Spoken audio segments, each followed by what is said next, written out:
Okay, finally dug a path. Took about 30 minutes.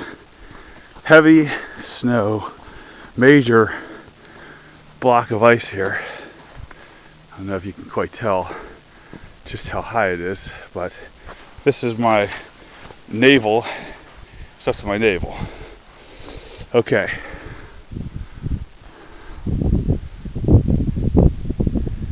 It's still snowing.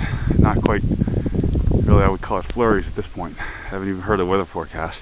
It's probably for snow. How much more, I don't know. On our way to Men of Emmaus.